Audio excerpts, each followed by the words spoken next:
right, it's now our health and wellbeing panel, and we've got 3 local business owners in the health and wellness space who will share their insights on how business owners and people in business can maintain their health and wellness while performing at their best. And I'm not going to read out all your intros. I'm just going to call you all up because we need to get this show on the road. And Michelle and Alini, come up to the stage. In your area of expertise, what are you seeing are the biggest issues or struggles facing people today in the health and wellness area? Michelle, what's your thoughts on that?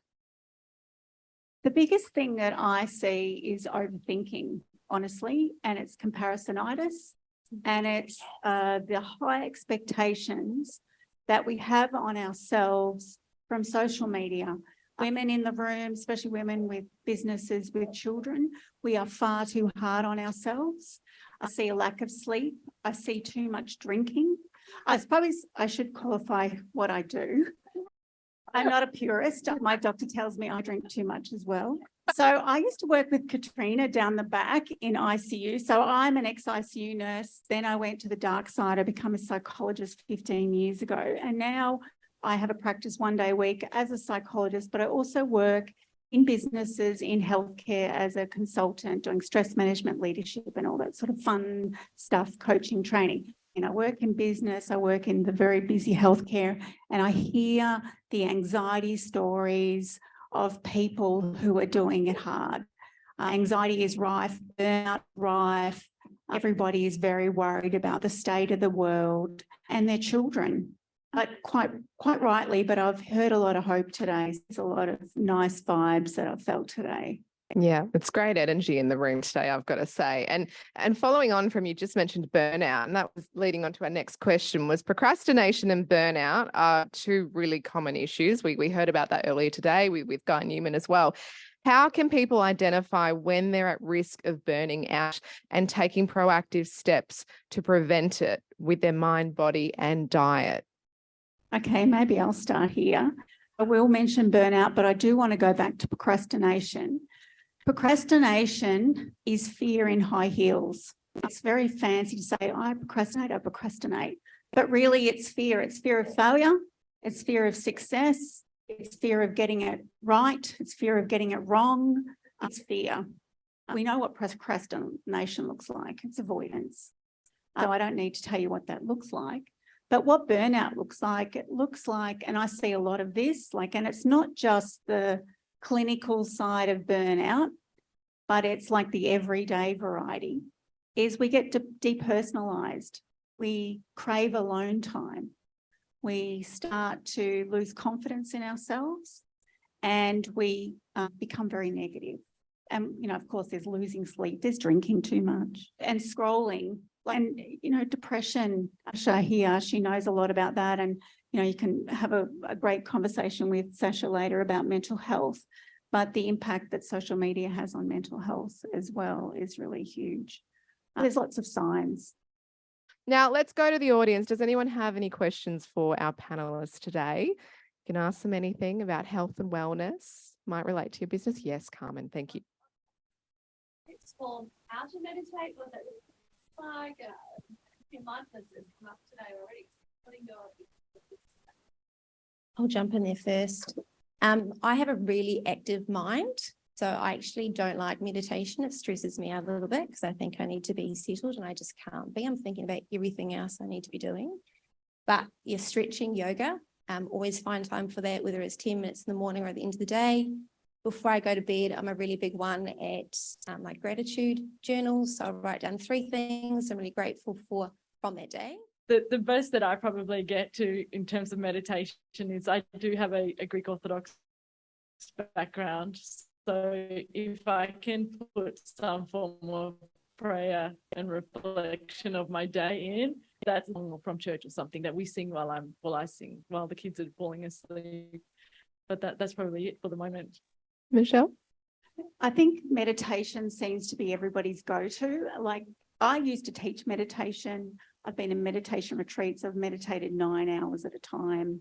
I can do it. Am I doing it at the moment? No. I keep saying I've got to bring that back into a practice again.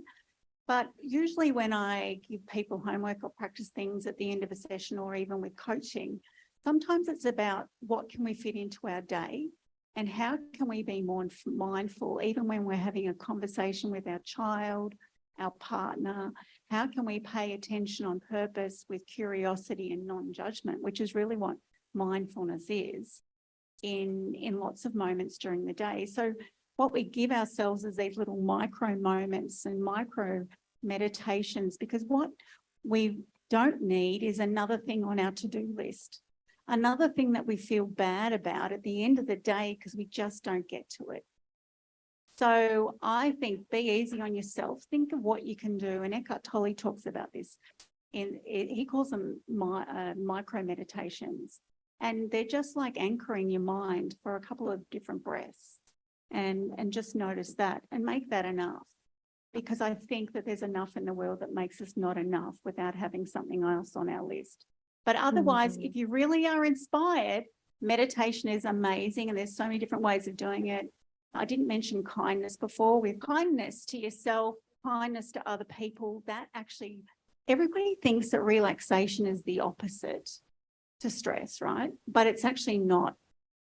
In a book that I just wrote recently, I talk about how kindness is actually the antidote to stress. It's actually not relaxation because it produces all the opposite chemicals in your body. So kindness to yourself and kindness to other people. Very interesting. Kindness, the antidote to stress. I love it. Now, ladies, what do you think are some practical, actionable steps that businesses can take to promote the health and well-being in the workplace without it feeling like a token gesture or a box being ticked? Oh, I could get on my soapbox here. You've only got a couple of minutes. I know, okay, really, this is speedy. I think what workplaces can do is listen. I think it's the number one thing is be present, listen to the other person, treat the other person like a person. And even though you may not agree with what they're saying, at least give them space to give them to air that and don't let it be a token gesture. And just think about if you're a leader and that they work for you, that don't use your power over them. Be with somebody else, not power over, power with. No, I've got a book coach. A book coach? Do they exist? Yeah, I've got a book coach, or I had a book coach, Kath Walters, amazing. And I did it in 3 months. 3 months you wrote a book? I had my big why. I had a number of big whys. That's how, if you want to do anything big, that's what you need. A really compelling why that makes the early mornings and late nights working on weekends worth it. And she gave me a process. I would never have been able to do it. Like it's something new, like it's something so foreign to what I would normally have done. Do you want to write a book? Yeah. We can. Well, you got a great coach name. And Michelle, what is your book? Let's give you a bit of a plug. Look, it's actually for nursing leadership. It's called Transformational Nurse Identities and How to Revolutionize Your Leadership. But I've already had people who have read it say that needs to be converted to just general people because, and actually for relationships, because it's really about transformational relationships, because that's what we really are all after. At the base level is we want connection with people. We want to feel loved and belonging. And yeah, and that's why networking is so good. And this is why this room is so good and such a safe place to be in today. There's been lots of lovely sharing and generosity. Yeah, it's been great. I love that you just put the word belonging in there. Thank you. I didn't even tell her to say that.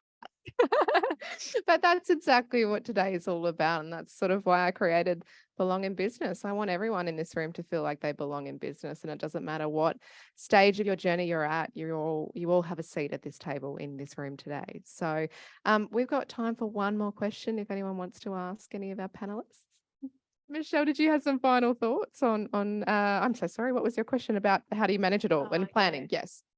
I think I'm overly optimistic with my planning. I always think that I can do things that I actually can't. And so unless, if it's in my diary, but, those big block moments. So I think it's really about just being realistic and just knowing the patterns of your life and being okay just to shuffle it back. And I think if you're really clear on your priorities, which your family are your priority over business, even though you'd love to think that your business is, but they're not really. Yeah, and I think it's really And I think it's for other mums in the room, when you really accept that your kids are your number one, that disappointing other people is just secondary. Yeah. That's been fabulous advice, ladies. Thank you so much for sharing all your knowledge and wisdom and tips with us today. Can we please give Angelini and Michelle a huge round of applause? Thank you so much. Thank you. And you made it. You got here. Well done.